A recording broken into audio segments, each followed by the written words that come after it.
What is good, good Fiverr? How are you doing? It's your girl EstherSherry coming at you with another video. So, good Fiverr, I just wanted to say shout out to Ivod because we're going to be talking about addictions, and this was suggested by beautiful good Fiverr fam. So, thank you for suggesting. Now, there's a lot with addictions that I could talk about. So I'm just going to talk a little bit about my experience with it, with my porn addiction, and also I had, I'll admit, an addiction to smoking weed, and also how I overcame these addictions. And I'm not perfect. I still struggle like any other human being, but I have come a long way from where I once was, and I'm thankful that I can acknowledge that. And so let's just kind of look at it like, what is addiction? Why do people get addicted to things? I mean, I'm sure you've probably heard, or I've heard, like, stuff in your brain. It's like really good stuff, positive stuff, dopamine stuff, like just, ooh, good stuff, stuff that you want to feel and it feels rewarding. I'm sorry, my dog is barking. So, some of the energy, somebody has some energy they need to sort out. Maybe I need to sort it out. Come here, Jedi. But with that being said, it like hooks your brain, like your brain wants to keep producing it, or you want to keep receiving that energy. And so then we have these addictive tendencies that happen. I wouldn't, like, I'm not like a brain doctor or an addiction doctor. I can't tell you really how addictions work. So that's not the purpose of this video. But I can tell you the experience I've had personally with it, and let's just do a little story time. So once upon a time, Esther was using porn as a coping mechanism, and this also so happened to coincide with her marijuana consumption, and she just really became dependent on these two substances to a point where she would prioritize them over her own health, family, social life, like everything, and began to isolate herself in order to indulge in these kind of harmful behaviors.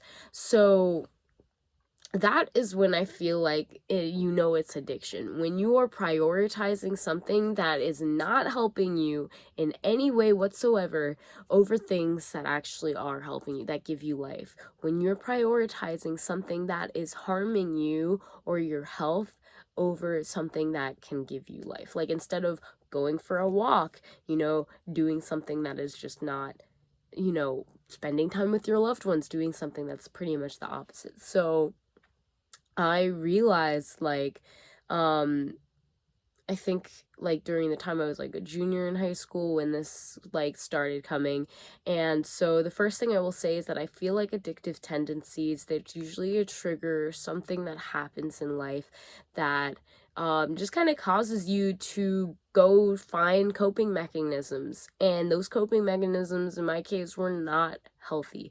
And so I just felt really alone, really angsty, the typical stuff. And I was looking for a coping mechanism. And then I found these two substances that are not good at all, but fulfilled the level of what I felt like needed to be filled in my mind. And hence I became dependent on them. And this is when the addictive tendency happened, because at first it was just like, this is good, like, this feels good, it's actually helping me deal with whatever's in life that I wanted to pretty much escape, which I feel like a lot of addictive tendencies have this, like, escapist, like, vibe to them. And I realized eventually that it was becoming a habit. I was doing it every day, and it became something that, like, was second nature to me.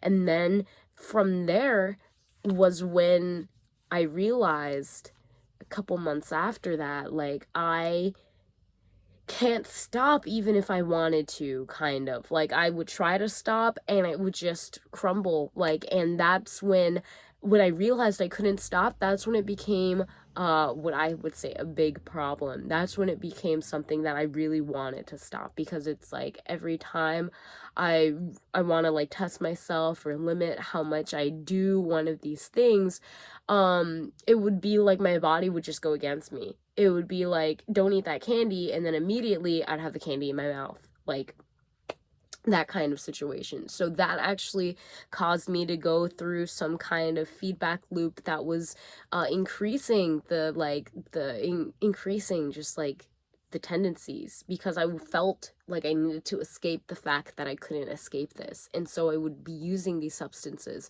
to try to escape from the fact I couldn't stop myself from using them, if that made sense. Like, I would tell myself, like, I can stop anytime, or I just want to do it this time, or it's not really hurting me that much, and all of this stuff. But looking back on it, it really did impact my life in not such a negative way.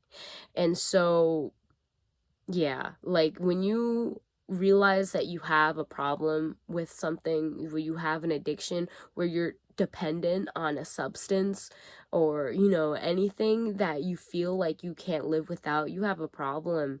And you need to acknowledge that. And it sucks to acknowledge, because it doesn't make that problem go away. If anything, it just makes you feel bad that you have a problem, and then you go to the coping mechanisms that are causing the problem, and then you feel bad for going, and it's just a vicious cycle.